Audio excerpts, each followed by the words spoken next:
So we'll make sure that our power is off, and it is.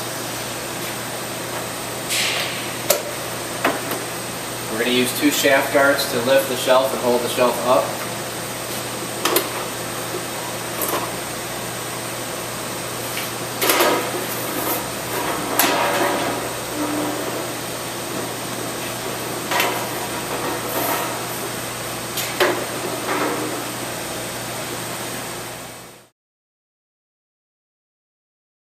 Alright, we're going to remove the interface. We're going to use a flathead screwdriver. We're going to put some pressure on this tab behind the front flange of the shelf and push in and down to get it to disengage. Now from the front side we'll use our thumb to apply some downward pressure and do the same thing on the other side.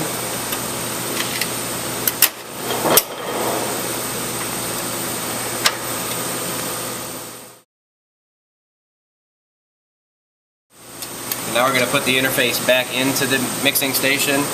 So from the bottom side of the power head or shelf, we'll put the interface in the back spot, and then from the front side, snap the interface into place.